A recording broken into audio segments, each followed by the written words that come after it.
New York City. Whenever you hear this name, you probably think of its most well-known borough, Manhattan. The island famous for its landmark skyscrapers, cosmopolitan lifestyle, soaring high rents, and the New Yorker attitude, fast, impatient, and demanding. What happens if you turn this dynamic area into one big construction site, just like what's going on now in Lower Manhattan, the area around Ground Zero? This video tries to answer this question by taking you on the latest tour around downtown Manhattan from a construction perspective.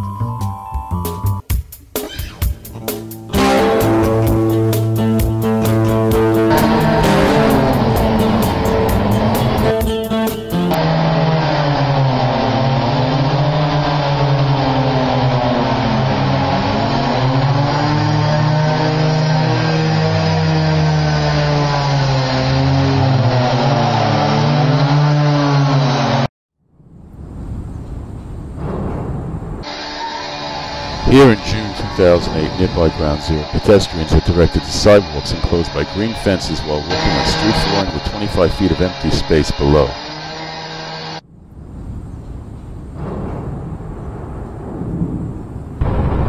Regardless of the construction, traffic moves smoothly through the streets of downtown Manhattan. On Broadway, crossing Fulton Street near the World Trade excavation site. Pedestrians and even bicyclists find their way through an array of detours that have been constructed on Broadway. Taxi drivers move carefully through the traffic dividers while being so close to pedestrians and cyclists.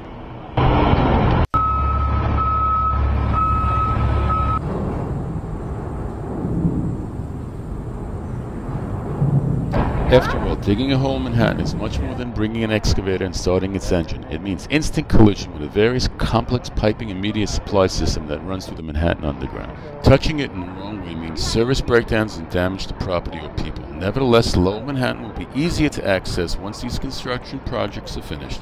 What we see here is a part of the efforts to connect the World Trade Center subway lines with the Fulton Street subway station.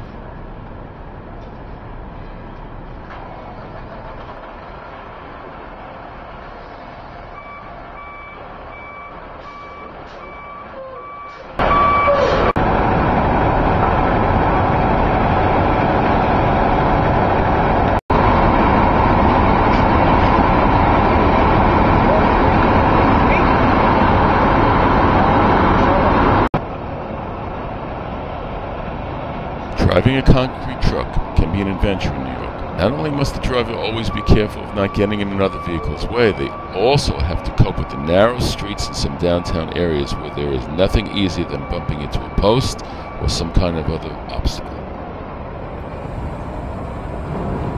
While cleaning his car, this fellow found out that some dirty cement water was splashed on a nearby car. Not a nice thing to have on your car for sure. Thank God it was a car, not a $20,000 fur coat on a celebrity.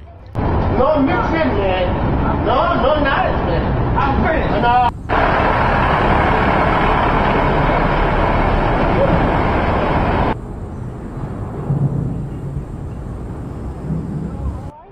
Certainly the construction site that everyone is most interested in is Ground Zero. However, it is the most inaccessible construction site. Every day, the area around Ground Zero gets packed with thousands of people going to their offices, restaurants, or back home. This video shows what Ground Zero was like at the beginning of June 2008. At the northeast corner of Ground Zero, where tourists usually leave the subway, one can peek through the fence of one of the many gates that give access to the former World Trade Center site. It is probably the most frequented corner around Ground Zero. Nevertheless, the hustle and the bustle of tourists, bankers, construction workers, and trucks, together with gates opening and closing, doesn't seem to bother anybody too much. New Yorkers have a love-hate relationship with their construction sites. If it gets too dangerous or crowded during rush hour, the security staff do their best to control traffic and protect people.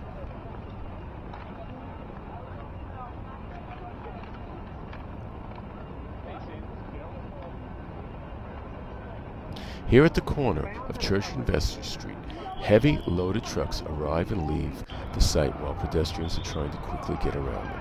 Although it seems totally chaotic, the trucks can still find their way in and out without causing accidents. For tourists, the opening of this gate is often the only chance to get a closer look at what happens behind the fences.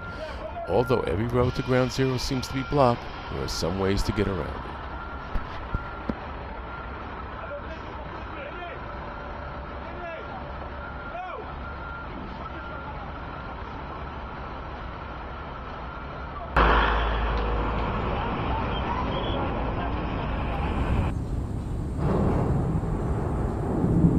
This video was taken in June 2008 from a pedestrian platform at the northwest corner. In the background you can see the long ramp that allows cars and trucks to enter the lower levels of the construction site.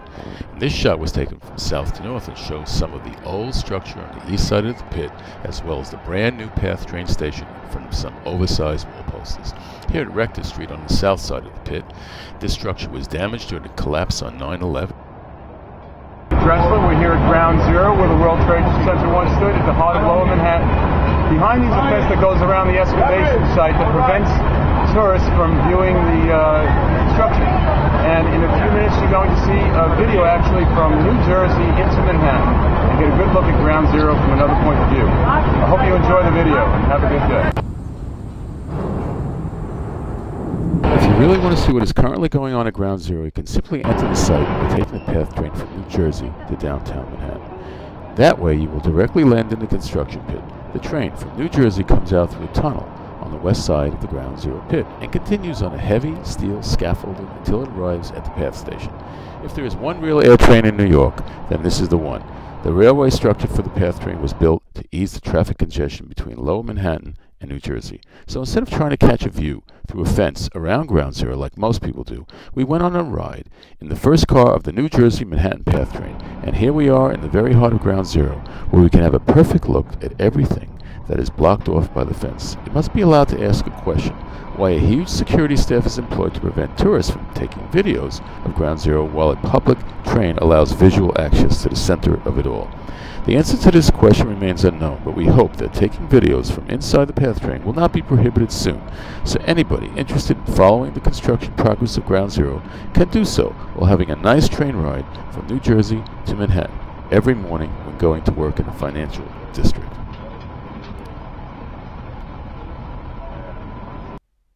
Beyond all that, we are primarily interested in the concrete logistics for Ground Zero. How does concrete find its way into the gigantic excavation pit? Where are the concrete suppliers that bring all the materials to the site, and which access routes do they use?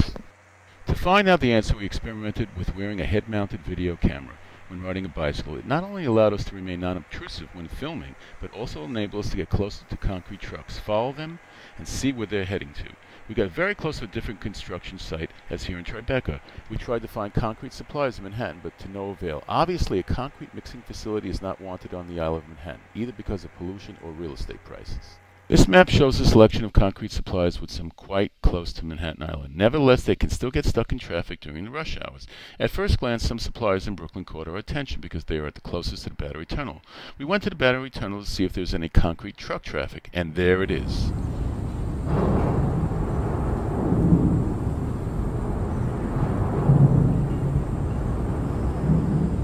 If you take a closer look at the locations of suppliers, you can see that they are mostly located near a bridge or a tunnel. When driving to Ground Zero from Queens and Brooklyn, one can take any of the 3 bridges and 2 tunnels connecting the 2 boroughs with Manhattan. However, only one tunnel, the Battery Tunnel at the south tip of Manhattan, offers perfect access to Ground Zero. When coming out of the tunnel on the Manhattan end, you arrive directly at the south side of the pit, and it can be assumed that the suppliers in the Park Slope, Brooklyn area are best located to deliver concrete to Ground Zero. If their trucks take the Battery Tunnel, they should be able to arrive at the site in no more than 20 minutes, assuming the traffic is good. Well then, let's try to find out which way a randomly selected concrete truck takes after leaving Ground Zero. We started from the southeast corner of Ground Zero and followed the truck heading north. We were now riding on Church Street that borders on the east side of Ground Zero. Although biking was not really recommended under this traffic condition, we tried our best not to lose the truck. Obviously, this truck was not taking the Battery Tunnel because it went uptown. Sit back and relax while watching how we chased our own shadow.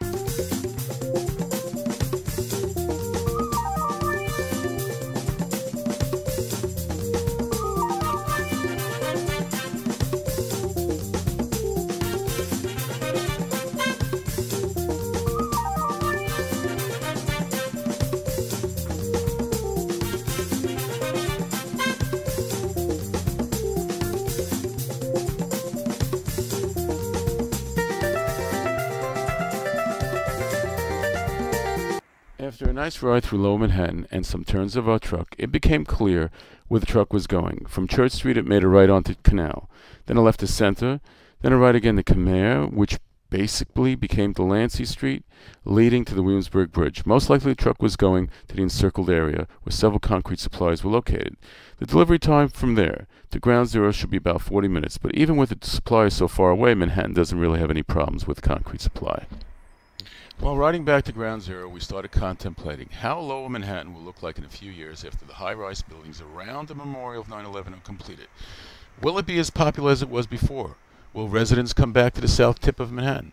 Is it somehow surprising to see that even on Wall Street, former office buildings have been converted into luxurious residential towers? It can be expected that in a few years the area around Ground Zero will have a lot more to offer. New infrastructure, gorgeous views, and a good mix of residential and commercial spaces. These pictures were taken in October 2008. In the foreground you can see massive core of the Freedom Tower. The ramp is still there, and concrete and steel structures will soon shoot into the sky. Despite the financial crisis, Ground Zero continues to transform from a big hole in the earth into a new landmark of modern architecture and urbanism. Construction workers will put layer after layer of concrete slabs until they have lifted themselves out of the excavation pit. All you can see here, taken from the west side, will look very different or even be gone forever. No more cranes, excavators, fences, traffic detours, or views of the buildings previously shadowed by the World Trade Center. Residents will re-own their neighborhood, and tourists will be taking pictures of the new Ground Zero instead. Pre-war icons will coexist with modern glass, steel, and concrete structures. People will admire a different twilight silhouette of this picture part of the island. Fastidious managers will have to move their offices in order to get back the best view of the former World Trade Center site. Rents will go up. Once again, thousands of people will be attempted to move here and live the experience of the transformed Ground Zero.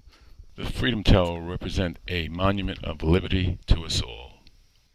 The Queen hopefully will come back to the area, and Lady Liberty can close another chapter in her diary on the skyline of Manhattan as she continues to faithfully document the ups and downs of the island. New Jersey residents will still have a nicer view of Manhattan than the Manhattan people have. And still nobody will really be upset about it. And everyone will tell you, we New Yorkers are cool. We love New York no matter what. The ferries will continue to run at high speed, and who dares to doubt it? So will the people in Manhattan.